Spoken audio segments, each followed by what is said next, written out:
Knives Out is written and directed by the guy who brought you Star Wars: The Last Jedi. People are already just gonna hate this movie, aren't they? It's not a terrible movie. So yes, Knives Out is written and directed by Rian Johnson. It stars an entire ensemble, which if I went through every single name in this movie, it would probably take me at least, 2 days to name everybody in this movie. Basically, what you need to know is the big players in this movie are Daniel Craig, Ana de Armas, Jamie Lee Curtis, Chris Evans, Catherine Langford, and Christopher Plummer.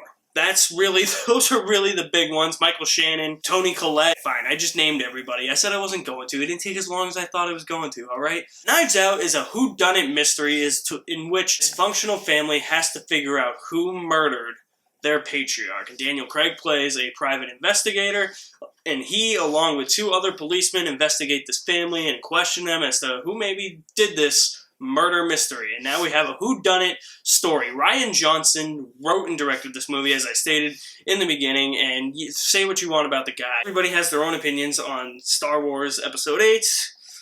I personally loved The Last Jedi, and that's my opinion. I'm sticking by it. I don't think it's the best Star Wars movie, but it's by far my favorite. So Rian Johnson definitely knows how to craft a movie. He definitely knows what goes into making a great film, at least in my opinion. Knives Out was a movie that I was really looking forward to because the trailer was just so intriguing. This is a movie that really had to hold my interest right from the get-go, and from the get-go, it really does, and it never lets go of that interest. I was glued to the screen the entire time. The way Rian Johnson writes this movie is incredible. It feels like it's really just gonna be a huge cliche whodunit murder mystery, and it's like, oh yeah, it's obviously this person, it's obviously these people, but the way Rian Johnson writes the story, the way he weaves the narrative in and out of mystery and intrigue and seriousness and humor. There's a lot of humor in this movie. It just makes for a really, really fun movie that I had a friggin' blast with. This movie is so goddamn funny. Daniel Craig, I have never seen him be this funny. He's cracking jokes throughout the whole thing. He's got a really good joke, a running joke for about maybe 2 minutes. It doesn't last that long in the movie, but his running joke in this movie is hilarious. It involves a donut and the whole of a donut. That's all I'm gonna say. Chris Evans, we all know him as Captain America. If you just know Chris Evans as Captain America, he's the complete opposite in this movie. He is complete douchebaggery asshole, and he sells it. The moment he walks on screen, he's got all the screen presence in the world. To take away from everybody else was really good, even if they only had limited screen time, because this is a 2-hour and 10-minute movie, and you have a huge ensemble, so it's gotta be a little bit of a longer movie like that to capture the entire scope, and that's what I liked about this movie. It captured the scope really well, with a couple of exceptions. There's one character where I was like, you could have done without that guy, but for the most part, everybody gets their fair share of lines, everybody gets their fair share of intrigue, everybody is fleshed out as characters, for sure.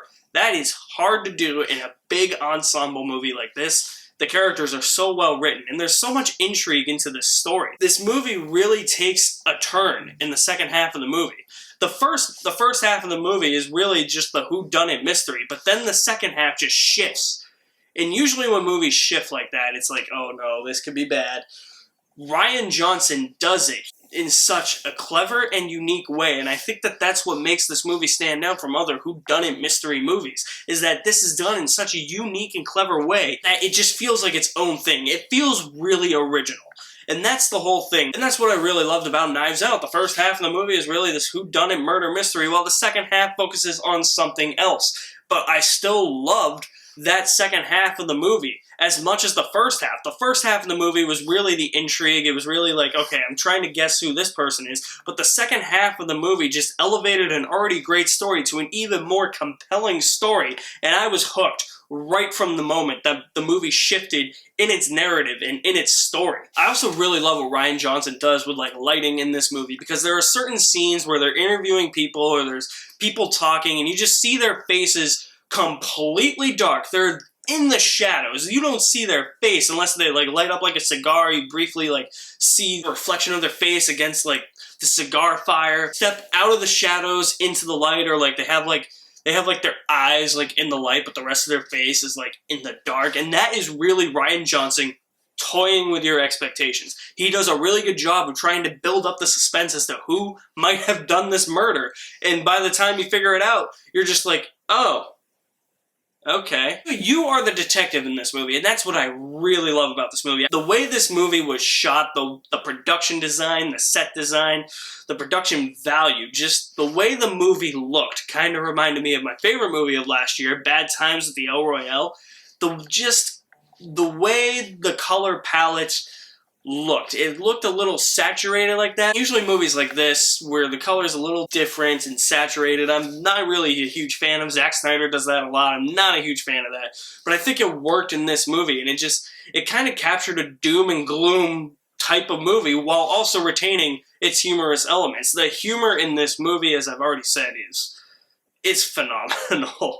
This movie is one of the funniest movies I have seen all year, and that's in a murder mystery movie. It's a comedy that's also a murder mystery, that's also a drama, that's also a thriller. There's so many different genres thrown in here. If there's one thing I really have to complain about, I guess it's nitpicking in some parts, but I was dying laughing in some parts, and then I couldn't hear what the characters were saying in the very next shot because everybody in the audience was still laughing. That's really just a nitpick. What I do think is actually a problem with the movie is that at some times the movie does get serious, and then instead of continuing with that serious tone for a couple of minutes, it'll just throw a joke right at you. Marvel movies have kind of been known to do that a little bit.